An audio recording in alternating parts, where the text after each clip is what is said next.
Boa noite! Tudo bem com vocês? Sejam muito bem-vindas ao tzfplay.com.br, aonde vocês podem acessar todo o nosso conteúdo gratuito, todas as lives, tanto as lives da Tati quanto as lives do Boim. Se vocês gostarem, compartilha com a gente, que curtiu. Se tiver sugestão também de assunto, fiquem muito à vontade, tá? Pode mandar pra gente, que a gente vai conversando semanalmente e abastecendo lá com cada vez mais conteúdos para vocês, tá bom? Eu queria compartilhar uma outra coisa enquanto o pessoal vem chegando aqui, que essa semana eu tô cuidando de um processo de validação de vitaminas para quem é dessa área, né? Um processo de validação muito bacana que a gente está fazendo essa semana, tá indo super bem e me fez muito lembrar do que a gente conversou dos 4 pilares da qualidade analítica, né? E porque quando a gente se depara para fazer um processo de validação, a gente tem o primeiro pilar, que é imprescindível, né? Que é a parte do conceito. Então, saber o que é uma validação, para que serve, o porquê que a gente tem que fazer, saber as definições de conceito dos parâmetros, o que é uma linearidade, o que é um efeito de matriz, o que é uma precisão.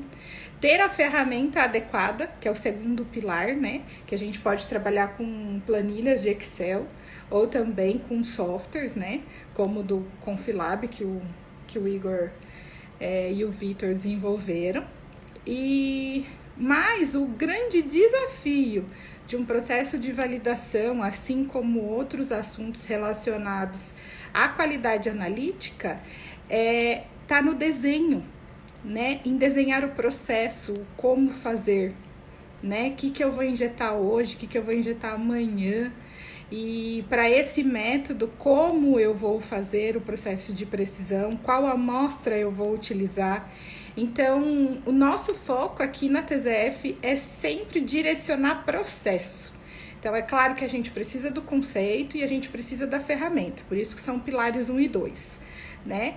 Mas o terceiro, que é o grande desafio dentro dos laboratórios, é como processuar tudo isso, né?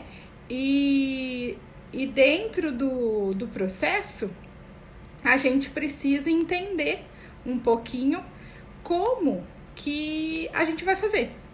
E aí, nesse assunto, eu trouxe para vocês hoje, para a gente dar continuidade até do que a gente conversou na semana passada, né?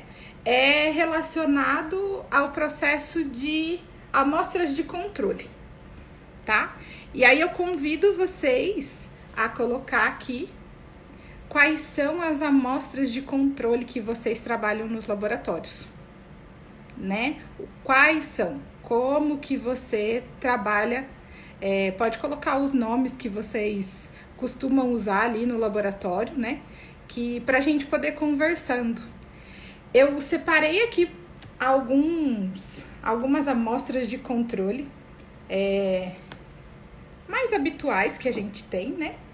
E para a gente iniciar esse bate-papo, mas fiquem muito à vontade para ir colocando aí para mim quais são as amostras de controle que vocês ou têm dúvida ou trabalham no laboratório, tudo bem? Ou os dois, né? Ou trabalham no laboratório, mas tem dúvida do porquê que vocês usam essas amostras, tá?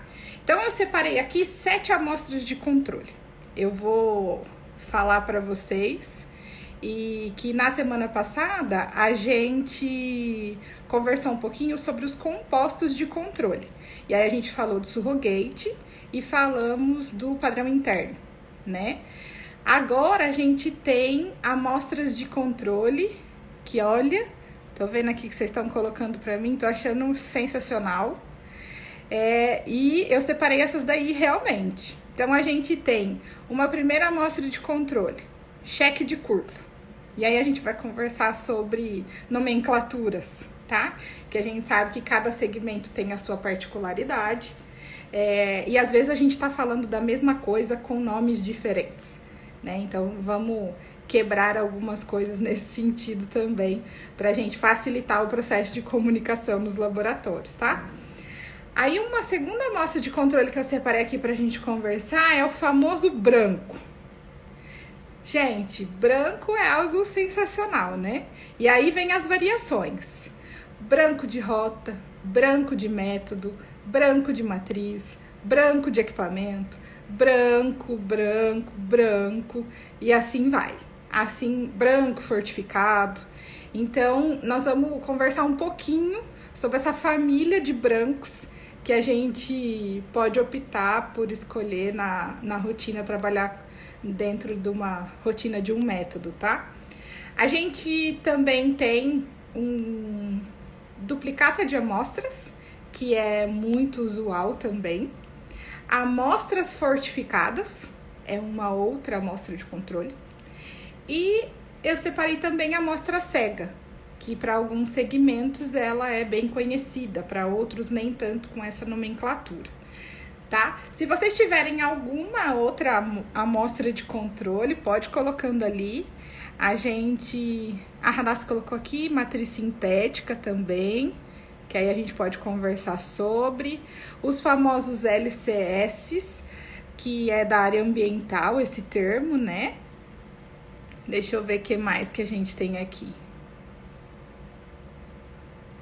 Branco do método, branco fortificado, amostra fortificada, duplicata. Ó, só coisa boa aqui.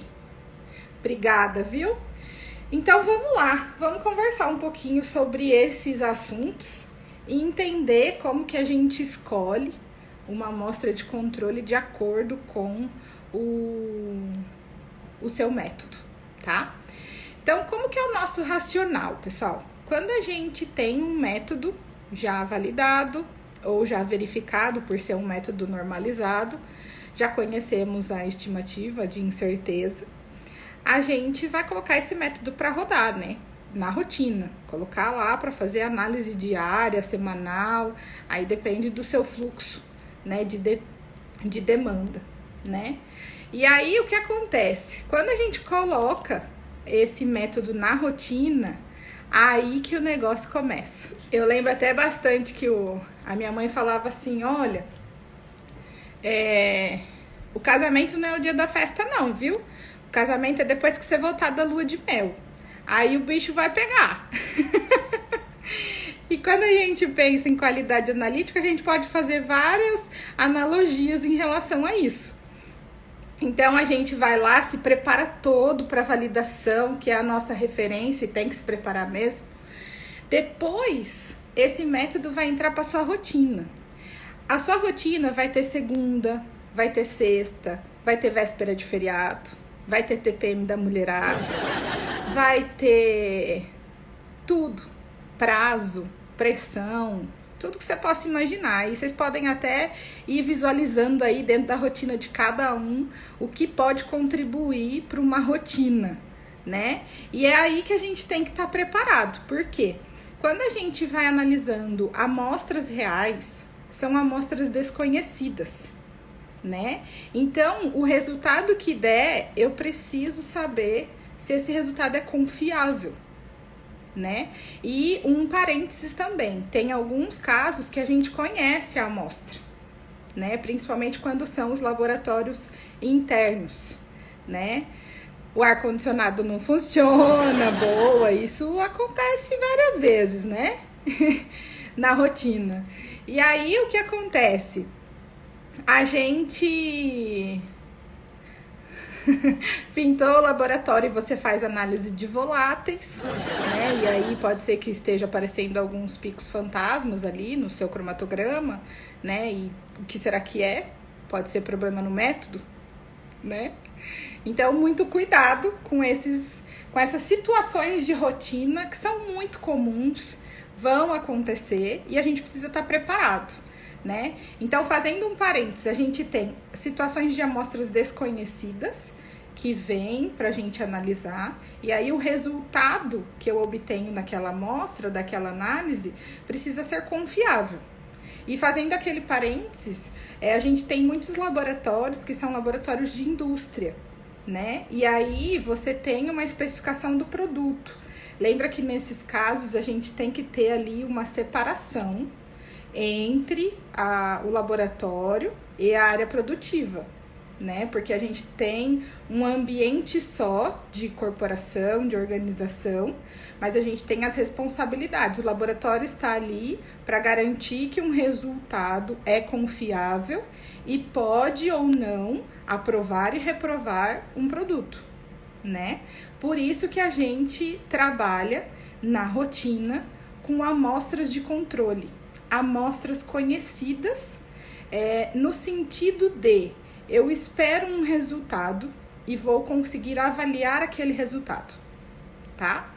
Então vamos lá, vamos pegar os primeiros exemplos aqui que eu trouxe para vocês. Quando a gente fala de cheque de curva, tá? Então os métodos que têm curva de calibração, eu preciso tomar cuidado, porque a curva de calibração vai ser a minha referência de quantificação, certo? Se ela vai ser a minha referência de quantificação, eu preciso testar para ver se ela está funcionando quando eu for usá-la, tá? E é essa amostra de controle que a gente usa, que recebe o nome carinhoso de cheque de curva, padrão de cheque. Se alguém tiver mais algum nome para isso, pode colocar aí para mim.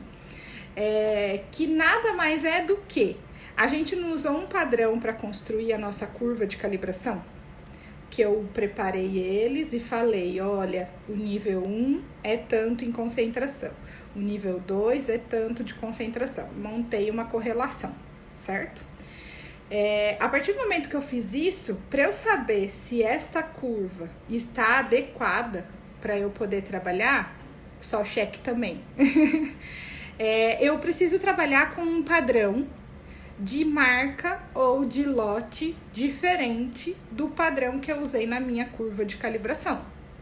Para aí sim eu conseguir efetivamente fazer a checagem dessa curva. Porque aí eu vou montar o meu padrão de cheque, a minha solução de cheque de curva, o meu cheque, eu vou montar ele numa concentração conhecida e dentro da minha faixa de trabalho, tá? Faixa de trabalho da curva de calibração, do primeiro ao último ponto, do menos concentrado até o mais concentrado. E aí eu preparo esse padrão de uma forma que eu espero quanto ele vai me dar de resultado. Então, se, por exemplo, a minha faixa de trabalho é de 10 a 100 e eu faço um padrão de 50, eu espero esse resultado de 50, qualquer coisa de unidades que a gente esteja falando. E aí, o que acontece?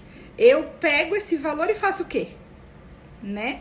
Porque esse é um detalhe muito importante. Quando a gente vai escolher uma amostra de controle, eu preciso ter um objetivo, tá? O porquê eu tô escolhendo, o que eu quero saber com essa amostra de controle. Então, quando a gente se propõe a fazer um cheque de curva, o nosso objetivo é verificar se a curva de calibração que eu vou usar para processar as minhas amostras desconhecidas, se ela tá válida, né? Se ela tá me dando respostas que são dentro do esperado. E aí, o que acontece? Na hora que a gente passa um padrão de 50, por exemplo, e ele dá um resultado de 48, pode ser que isso esteja bom ou ruim, dependendo do critério que você adota e aceita. E esse critério vai lá na minha carta de controle. Lembra? Então, fazendo um link, se eu tenho curva de calibração no meu método, então é muito importante que eu faça uma checagem dessa curva, para ver se ela tá ok e eu possa usá-la na rotina para processar amostras desconhecidas, tá? O recomendado que seja marca ou lote diferente do padrão que eu usei naquela curva de calibração. Deixa eu ver aqui. Eu faço o cheque com o mesmo lote, porém um ponto diferente da curva, tipo meio da curva. Tudo bem. Lembra que eu não tô aqui pra julgar ninguém, tá bom? A gente só tá conversando sobre. E aí o que acontece? Tem muitos casos desse. Tati, eu não tenho outra marca e outro lote. Por isso eu não vou fazer a checagem? Não necessariamente. Vamos variar aquilo que você tem. Então, saiba do que é a situação ideal e qual é a condição que você tem hoje, para poder minimamente garantir a qualidade do seu resultado. Então, se você não tem outro padrão de marca ou lote diferente, prepare um ponto diferente dos níveis da curva, né? Como a Kelly comentou aqui, ou peça para uma outra pessoa que também faz a análise desse método ali junto com você, que ela prepare esse padrão, porque se você tiver com algum, foi você que preparou a curva, aí você vai lá e prepara o cheque com o mesmo padrão, se você pode estar repetindo algum erro que você cometeu na curva eventualmente, tá? Então você não faz muito a checagem da curva. Então, se você pedir para uma outra pessoa preparar, se você fizer uma outra solução estoque, tudo isso vai te ajudando a ter elementos que vão te dar um norte se aquela curva tá boa ou não, tá bom? Mas o recomendado é que para checagem de curva a gente tenha um padrão de marca ou de lote diferente da curva que você quer checar. E como o objetivo é entender se essa curva tá válida, esse resultado ele tem que ser liberado, tem que ser te permitir, né? Então a gente faz os controles por batelada, a gente já vai falar um pouquinho mais sobre isso. Então, se eu começo a minha batelada lá com o cheque para verificar a validade da curva, e esse resultado eu vou plotar ele numa carta de controle, que aí eu vou saber se ele está dentro ou fora dos meus critérios de aceitação. Uma vez ele aprovado, aí sim eu posso utilizar a curva de calibração, que eu verifiquei agora, para processar as minhas amostras. Posso usá-la para processar as amostras desconhecidas, tá? Se esse padrão ficar fora, o que eu faço, Tati? Primeira coisa é a gente suspeitar do preparo do padrão, tá? Então, a gente vai lá e prepara um novamente. E o que eu faço com esse dado? Eu vou deixar ele lá poluindo minha carta de controle? Porque carta de controle não é para ficar bonita. Carta de controle é para ficar funcional e te dar informações verdadeiras, né? Para as tomadas de decisão. Então, aquele ponto que saiu fora, sim, vai ficar lá na sua carta. O que acontece é que na carta você tem que ter um informativo de o que você fez. Porque você não podia ter aceitado esse cheque, alguma ação você teria que ter tomado. E às vezes a gente toma essa ação, só não é feito o registro, né? Então, quanto mais fácil tiver estruturada essa carta de controle na rotina, mais você convence os analistas, né? O pessoal que tá ali na bancada, ó, todo dia a preencher, tá?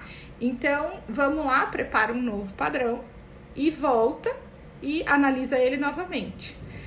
Tati, mas é assim, ó, eu coloco a minha batelada inteira para correr durante a noite, por exemplo. Então, eu coloco lá o cheque, o branco, LCS, as amostras, e no dia seguinte eu vou ver tudo, e aí meu cheque não passou. Gente, compromisso-benefício. Então, quando a gente coloca a batelada para correr, e isso não é um procedimento incomum, muito pelo contrário, é muito comum, a gente assume um compromisso de entender que se deu alguma coisa fora no dia seguinte, a sua batelada está comprometida.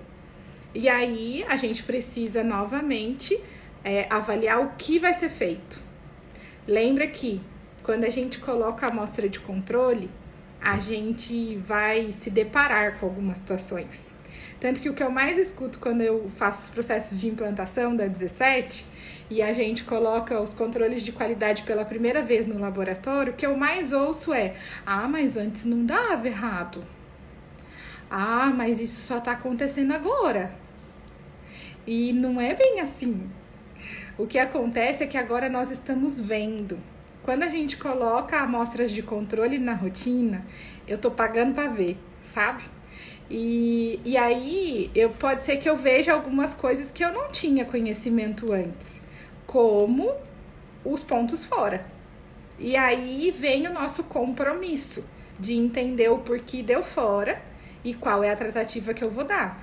Porque com certeza pode ser algum problema pontual, né? Então, o meu cheque já estava perto de vencer, então eu fui lá, preparei outro e o problema não era minha curva, era o meu padrão de cheque mesmo.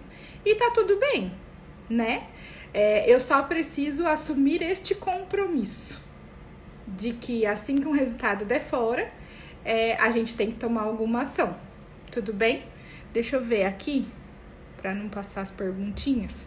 Tati, a gente usa o padrão do lote como checagem da curva no ponto baixo, médio e alto. São lotes diferentes. A checagem da curva, aí o que acontece? Só aproveitando o gancho aqui, a escolha de quais os pontos que vão ser monitorados entra naquela questão do processo, tá? Então, se você tem amostras que vão ser quantificadas no baixo, no médio e no alto, e você não se sente confortável de fazer só no ponto médio, adota-se as 3 leituras, né? As 3 faixas de verificação. Tem processos que a quantificação é feita basicamente no centro da curva. Então, eu também posso adotar um único padrão de checagem, tá? Eu não sei se foi isso, mas aí qualquer coisa manda mais aqui que a gente conversa. E quando uma amostra de controle dá fora? Ótimo, ótimo. Tem que corrigir. Vamos lá. Então, por exemplo, igual a questão do cheque de curva. O cheque de curva, se ele deu fora, eu vou saber que ele deu fora colocado lá na minha carta de controle. Então, ele deu um ponto fora. O que tiver acompanhado dessa amostra de controle precisa ser parado um pouquinho, né? Porque você precisa entender se o problema da sua amostra de controle ter dado fora é um problema pontual, que você vai corrigir, ele não vai comprometer a sua batelada de amostra, ou se foi um problema que afetou a sua sequência de análise toda, tá? Então, a gente entra nas tomadas de decisão. Fiz um cheque de curva, ele estava junto com a minha batelada de análises de amostras. Na hora que eu processei, vi que ele deu fora dos meus critérios. Plotei ele na carta e ele estava fora. E primeiro suspeita do cheque, do próprio cheque. Há quanto tempo ele está armazenado, né? Esse é um outro indicativo. A carta de controle pode te ajudar muito na questão de entender a estabilidade de soluções, tá? Então, você vai anotar ali que o padrão deu fora e o que você vai fazer. Então, prepara um novo padrão. Vai lá, prepara um novo, injeta novamente dentro das mesmas condições. Se esse controle, né, se esse cheque de curva processado nesta mesma curva passou dessa vez, ok, a sua batelada não está comprometida e você pode seguir vida ali com as suas análises, tá? Se continuou dando problema, eu vou registrar ele novamente e enquanto isso a minha sequência de amostras está em stand-by, né?